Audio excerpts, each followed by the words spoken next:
Ay,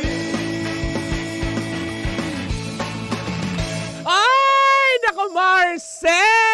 Araw na ng Huwebes. Isang magandang araw sa inyong lahat. Kamusta naman ang inyong linggo? Naku, isang araw na lang at papatapos na ang ating linggo. Pero bago ang lahat, nako, since magwi-weekend na naman para ma-ready ang iyong pangangatawa at kalusugan, may re-recommenda ako sa iyo para mag-detox ka muna, 'di ba? Para ready ka on the weekend event.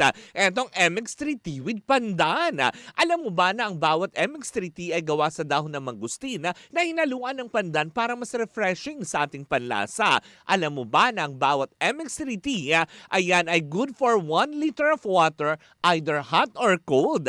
Pwede mo din itong haluan ng lemon or honey for added flavor para mas lalong ma-enjoy ng buong tropa at ng buong pamilya. Hindi lang basta tayo iinom para tayo matunawan, para lang tayo, alam mo yon, para ma-relax. Alam mo din ba na ang MX3 Tea with Pandan ay nakakatulong din pala para ma-detoxify ang ating katawan from any toxins, yung mga matatabang pagkain, yung mga chichirya, yung mga ating mga kinakain, diba? Para tulong yan ma-wash out. Kaya nga naman kung meron kang katanungan, bisitahin ang kanilang website sa mx3ph.com o di naman kayo tumawag sa kanilang hotline sa 0918-8888-693. Cheers, miss!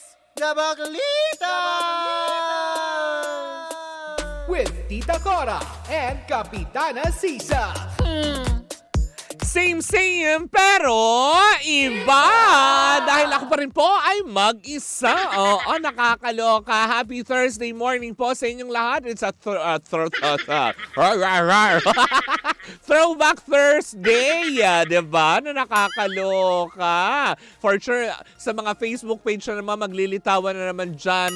Yung mga sinaunang mga larawan na, alam mo yun, hinalungkat na naman sa baul kasi Throwback Thursday nga. Nakakaloka, diba? Well, sa ngalan po ng aking partner, si Tita Cora na ngayon ay gumugulong-gulong sa mga bulubundukin ng Bataan. Wow! Gumugulong-gulong! Ako po si Kapitana Sisa at eto na ang Baklita sa Woo! Hello pa rin po sa inyong lahat dyan, sa mga nanonood pa rin po sa atin. Ayan, mga nakatutok, diba? Kayo patuloy pa rin pong nakatutok at nakikinig sa number 106.7 Energy FM. Pangga, wag mong sabihin radyo, sabihin mo yan! Sa mga naghahanap buhay ngayon, sa mga pumapasada, ayan, sa mga patuloy na lumalaban sa buhay, laban lang. Diba? Pasasaan ba't giginhawa din tayong lahat, hindi ba? Huwag kasi unahin ng reklamo, trabaho muna. Diba? Pwede naman tayo mag-relax after niyan, diba? Pero sa ngayon, diba, kailangan muna natin kumayod para sa papalapit na Pasko dahil 41 days to go before Christmas for sure. Ang dami na mamamasko sa inyo, nakakaloka itis. Pero eto na, tumutok na kayo dahil nga naman maaga ang pamaskong ibinigay ng GMA7 matapos nilang tuldukan ang isyong paglipat di umano ni Miss Jeneline Mercado sa ABS-CBN. Nakakaloka. Tinuldukan na nga di umano. Hindi na di umano kasi nasaksihan na natin. Tinuldukan na, ayan, sa nakikita nyo on the screen.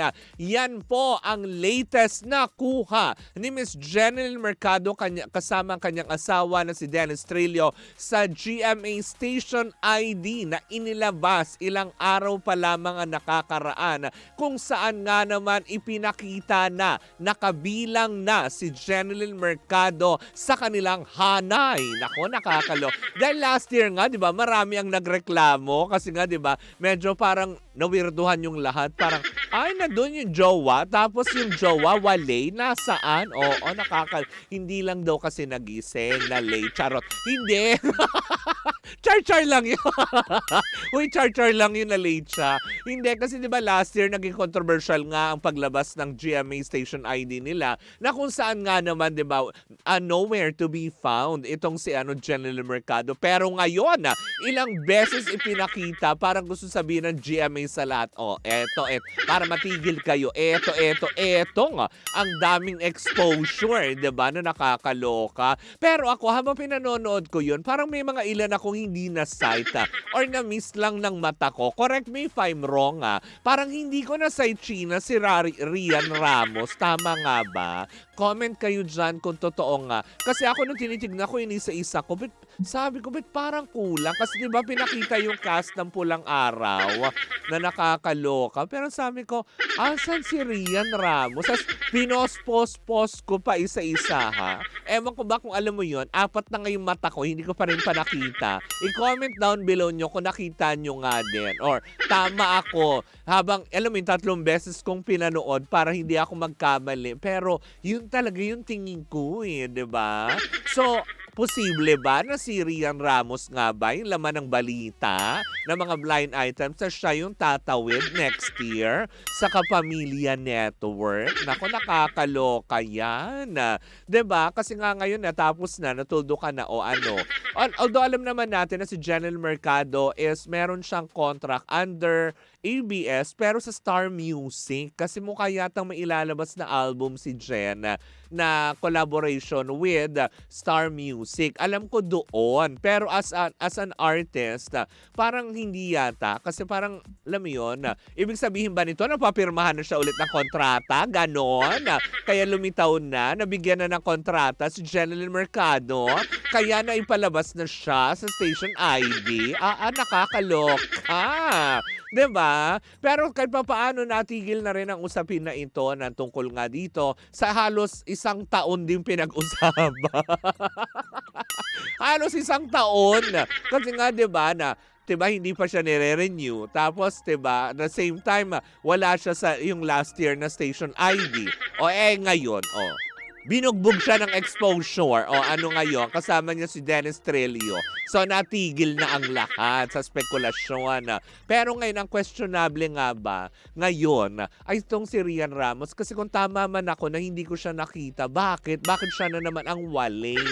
Diba? Na nakakaloka. Diba? Hindi ko kinakaya.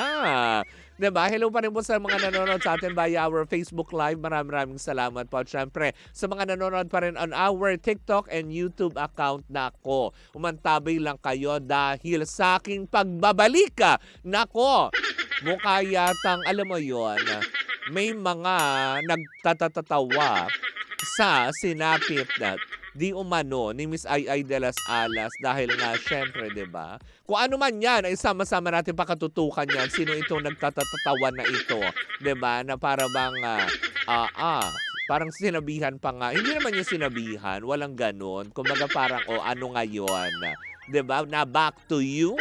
Kasi matapos nga naman siyang batikusin. Kung sino man yan, sama-sama pa rin natin pakatutukan yan sa pagbabalik ng Baklita sa Woo Woo Woo! Muli po ako po sa Kapitana Sisa sa ngalan ng aking partner si Tita Cora. We are still same pero iba! Tuloy-tuloy pa rin po ang ating tugtugan. Siyempre dito po lamang yan sa number 106.7 Energy FM. Panggawag mong sabihin radyo, sabihin mo